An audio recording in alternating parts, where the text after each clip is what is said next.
Good morning and welcome to The Art of Composition. Thanks for joining me today. I appreciate it. So today I want to do a detailed video lecture on Mikhail Jacobs' book, The Art of Composition, a simple application of dynamic symmetry. I had mentioned a while back that I was going to do a few videos on this because I want to give those that are interested in dynamic symmetry a little bit more detail about this book. I think this is the best book written currently available on this topic. Second to that would be Classical Painting Atelier. And then, of course, if you want videos, I recommend Barnstone Studios Lesson 7 and some of Lesson 10. I just completed a video lecture talking about those videos to give you more information, but let me jump right into this. I'm not going to do an overview, but what I'm going to do is outline some pointers in some of the examples that they give in this book. So let me get started. All right, so I'm going to jump right to the examples. I'm not going to explain all of this because I've already done that in a previous video lecture. In this first section here, these images, they're very simple. All of the images in this book are very simple, and the reason for that is you have to start out simple. You can't jump into a Caravaggio or a Degas or a Monet or a Van Gogh and all the other stuff that you see online in self-published books. You just can't do that. It's never going to work. You're never going to get it. So you've got to start out with simple illustrations, and this book is perfect for that. So what I want to do is, in this example right here, this is right at the beginning of the book. It's a boy with his train. Simple subject, basic design. It's in a route 2, but what I'm going to do is I'm going to draw out some of the elements of the route 2 to show you what's going on.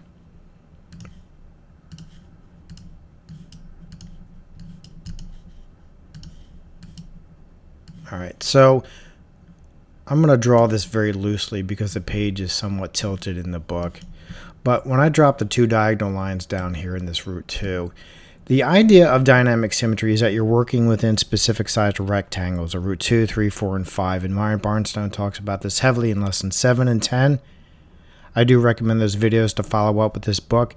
But as I said before, I'm going to loosely draw the grid inside this route 2 and just give you an example of what's happening. When I drop this center line, notice how when I divide this route 2 in half, notice how it picks up this area right here, right against the wall.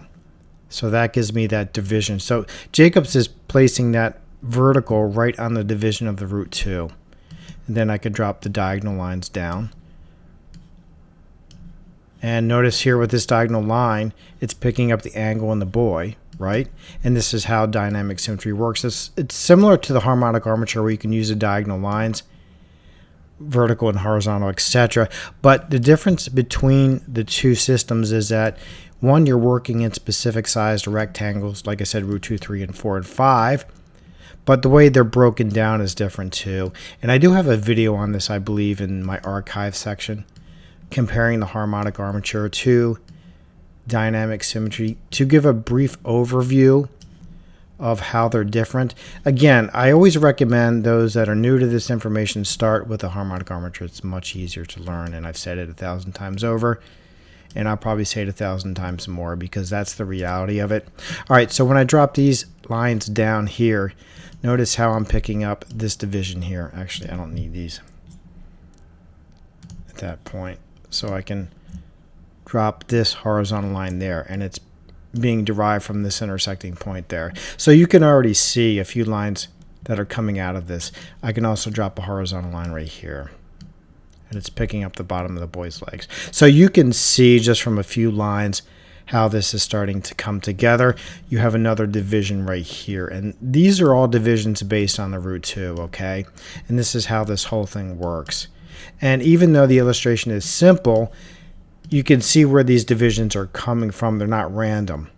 And that's the point I want to make here. They're not random divisions. They're coming into play here. And I'm not dropping down everything, but I want to give you the viewer an idea of how you can break down a route 2, and Myron Barnstone does show this in Lesson 7. He specifically focuses in on the route 2 because it's the easiest rectangle to work within. And he's creating a composition for 3 bottles, as I mentioned in my video lecture on the Barnstone Studio. So even though it looks like it's a fairly simple design, simple concept, but it's not random. That's my point. All right, let me continue on. I'm not going to do all of these because some are very similar. I'm just going to select a few just to give the artist and photographer an idea of how Jacobs is arriving at some of these compositions here. All right, this example, the book that you find online at archive.org, you have to download the higher resolution copy. But what I'll do is I'm going to outline some things here. This is a root 4, okay? This is a root 4 rectangle, and it's a little bit hard to see some of these divisions. Actually, I'm not going to use this one because it is difficult to see. Let me move on here. I think this one's a little bit better. We zoom in. You can see some of these divisions coming together in this portrait of this woman. If I could just draw this straight, that would be great. You have a division here where the head meets that section. You have this diagonal line coming into play, right? You have this angle in the face. You have this division that's lining up the back of the woman. And if you zoom in on these, I'm thinking about putting up a higher resolution copy of this book again, just so you can zoom in on some of these. But you can see how these lines are coming together. All right. Clear that out.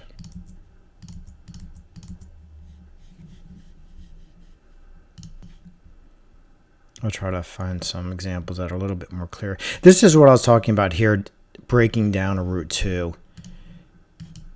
This is a root 2 that I drew out with the little boy in the train. And again, you can see how Jacobs is breaking this down further into smaller root 2s. For example, if I drop the horizontal line right here in the center,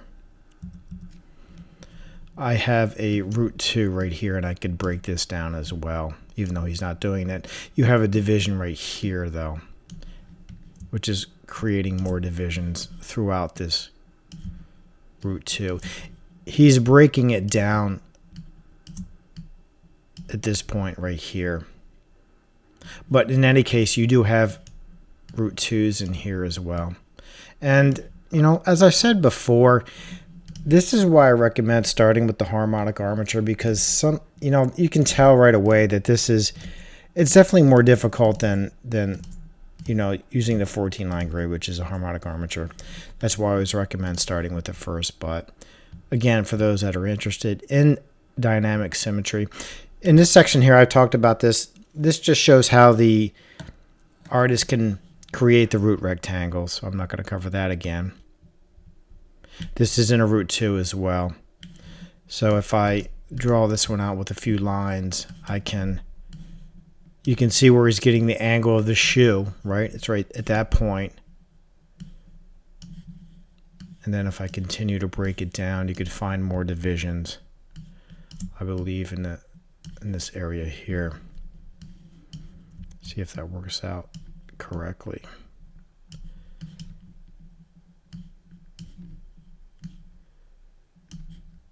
Yeah, you can see that he's following the angles at this point as well. I'm not going to break this one down completely, but it's the same process in a root 2. You're just basically breaking down the rectangle and creating divisions. I believe this is a root 2 as well, and so is this one. Let me bring up this one. Again, this is a really simple illustration, but what's interesting about them is that even something as simple as this, it's not random. You have a division here, right? You're breaking the root 2 in half. You have that division in the table. Okay, it's right here. You also have the angle in the table following this diagonal line as well. And I can continue to break this down. This is very loose because, like I said, the page is a little bit crooked. So I'm doing the best job I can here. But again, you can just continue to break down each one of these into smaller root 2s, and you can see how it's framing in that part of that. Not exactly sure if that's a lid of some sort, a container, but then you can continue to break it down just like I did the mother rectangle, right? And you can do the same down here, and you can find, of course, more divisions, and that's how that works. Again, with the dynamic symmetry system of design, you're working in specific size rectangles and you're breaking them down to create divisions. And like I said, Myron Barnstone does show this in less than 7 using 3 bottles. It's quite effective when it comes to this information. It's the only video that I think is any good on this topic. Buy authentic Barnstone products. There's a lot of repackaging. Again, simple concept. You know, little girl and a spider. But notice how if I could draw that straight, the artist is placing the angle of their subject on the angle of the root 2. You have a pinpoint here with the spider where that intersects at that point. You have this diagonal line following the angle of the leg. And you also have a division right at this point, I believe, right here. And these are the eyes of the grid, 1, 2, 3, and 4. And for those that are familiar with the rule of thirds, I think most artists and photographers are familiar with the eyes of a grid. All right, here's a painting in a root 2. And again, you can see where the divisions are locking the subject in place, much like the harmonic armature, but also you're following angles in your subject here. You also have this diagonal line being played out with the arm, right? And then it follows up to this point here. So the artist is framing in and creating divisions, locking elements into place. Notice how it locks this crystal ball or whatever she's holding into place, and then I can create drop a horizontal there, and it's framing stuff in. And again, I won't cover every single thing, but you get the point.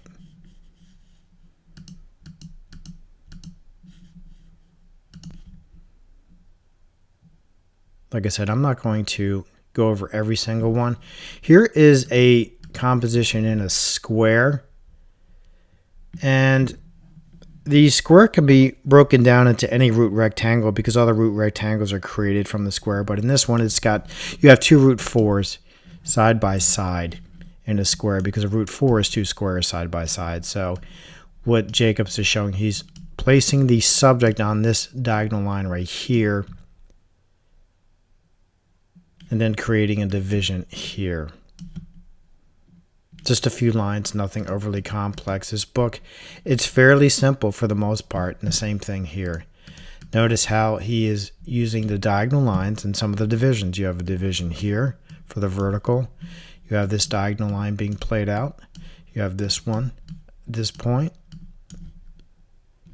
You have the eye at that point being played out. You have this diagonal line here. So the artist can use the grid in many different ways, but generally speaking, like in this example, he's also using it in perspective here. You get the idea of what's going on. And you have one of the eyes being used here for the sun. So he's using the eyes, the diagonal lines, the vertical and horizontal divisions, and a combination of all those elements together. I know this might seem a little bit overwhelming at first, and this is why I recommend this book first. Because if you try doing this with a Degas or a painting that's 200 or 300 years old, you're never going to get this. It's just never going to happen. And that's one reason why I use a lot of modern artists' work demonstrating the harmonic armature, because it's important that you have some examples that are modern, because you can't validate Caravaggio. There's just no way to do it. You can use use an educated guess the best you can, but the reality is it's really not validation, in my opinion. That's why I pick people like artists like Thomas Kegler who I know are using the harmonic armature, it's much easier to validate. And it's also why I use this book as well, because you can validate this. All right, here again, it's a square, but dividing into 2 root 2's. He's using the eyes in certain divisions of the root 2. You got a division right down the center, right? Then you have this diagonal line being played out in the wheel, the angle of the wheel. You have the eye here with the beak of, I don't know, that's a chicken or a hen or whatever, which is right here. Again, a very simple illustration. He's showing what he's doing at this point as well, and the same with this one.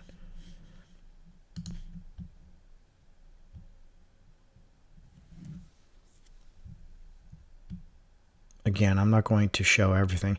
This is interesting, though, because in this section here, Jacobs is showing how you can use dynamic symmetry in photography. But again, you have to remember that he's cropping these images, these photographs, to specific root rectangles. In other words, he's not overlapping them.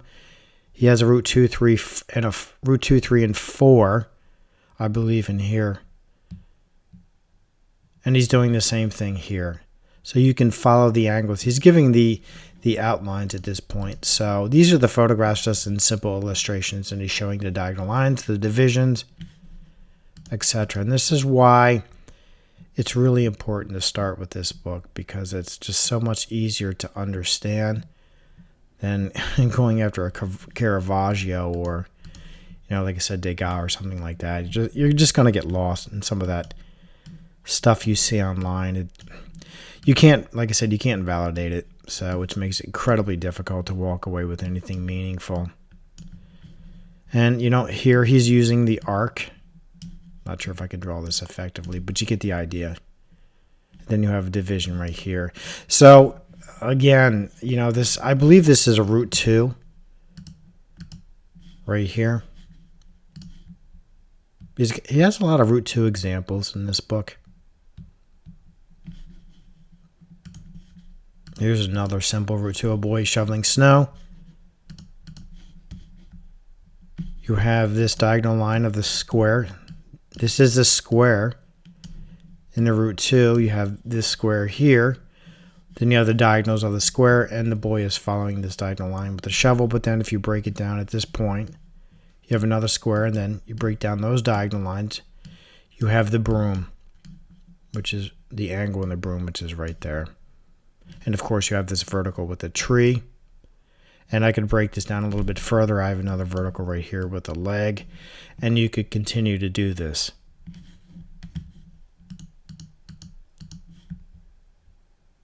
Here is just some advertisements.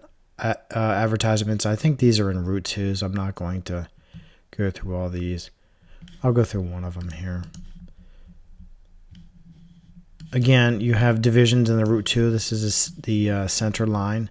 If I break this in half and then quarters, notice how the artist is using this diagonal line for the leg. He's also using this one to follow the path of the back leg.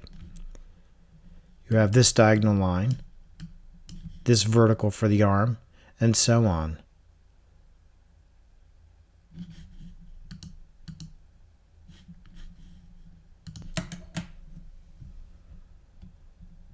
This isn't a root 3. This is interesting. Let me bring this all the way up here. These divisions right here, the fence is broken down in divisions of the root 3. In other words, you have a division here. You actually have one here and one here. If I could draw it.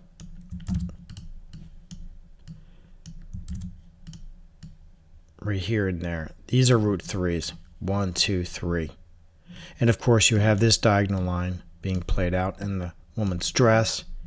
And then this diagonal line in this area up top here. This is not really cooperating today. And of course framing in this point there. So these divisions right here, as I said, these are root 3's right here.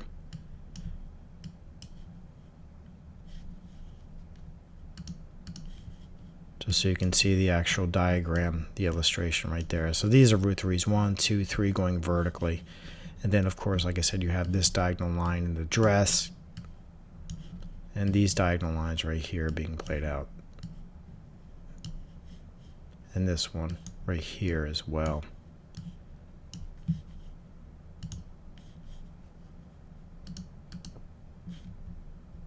And let me select a few more here.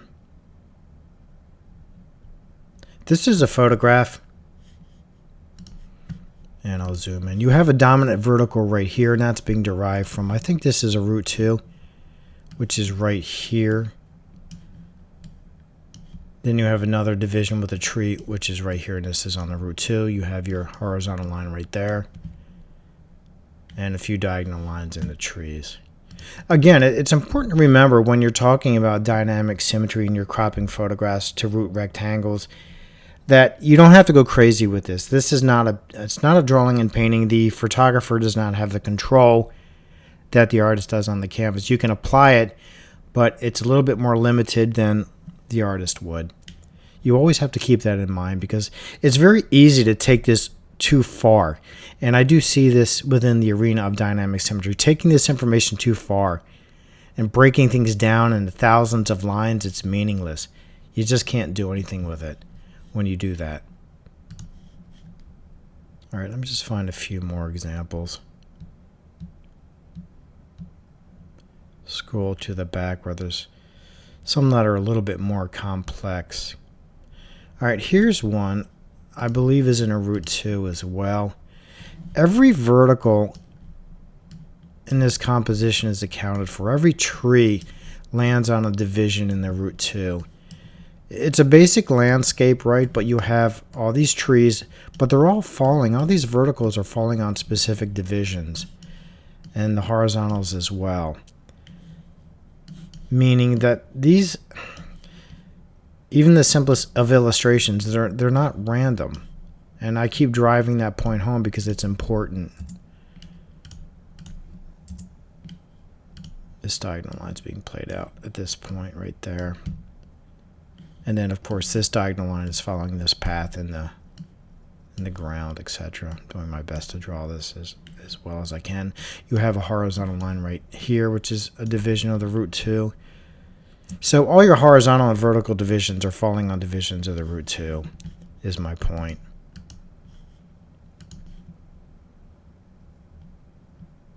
And the rest of the book is pretty much more of the same. Let me look at this one. Notice how the angle in the subject is following. I believe this is a root 3. These angles are following the figure, the arm, right? This diagonal line is following this path here, and the angle at that point. You have a division here, which locks the arm and goes right through the eye. And then all of these horizontal and vertical divisions, they're all accounted for in this root rectangle, meaning they're not random. They're specifically placed. There are specific divisions based on the root 3. And this is carried out throughout this design. But again, it looks very, very simple, but in reality, there's quite a bit going on for a simple illustration. That's why I say start with this book, because even though it appears simple on the surface, there's a little bit more to it than meets the eye. Here's another one. Again, a fairly simple illustration, but all of these divisions, horizontal, vertical, diagonal lines, etc., they're there for a reason. This diagonal line is picking up the back of the calf in that area there. This diagonal line is locking in the face at this point. All these horizontal lines that create this decoration around it are all divisions on, I think, again, this is a, what is this, a root 4? This is a root 3. Same as before, but all of these divisions are playing out. Same with this one. This will be my last one. But you have a lot of horizontal, vertical divisions, and you have the diagonal lines being played out following the path of the figure, right? But then you have all of these horizontals right here. These pattern designs, these are all divisions, specific divisions, not randomly placed. They're very specific to the, again, I believe this is a root 3. all of these divisions are calculated. All of them. This is how dynamic symmetry works. This is how design works. Every single vertical and horizontal in this composition is accounted for. And like I said, they look simple on the surface, and they are fairly simple for the most part. But when you dive into it a little bit, you realize, well, there's more to it than you realized. I think that's going to be it for today. This gives a good overview of how you can use this book to learn dynamic symmetry. For those interested in dynamic symmetry, start with this book. If you want to go further, I recommend purchasing Barnstone Studios Lesson 7 and Juliet Aristides' book, Classical Painting Atelier Chapter 2. Thanks for joining me today. I appreciate it, as always.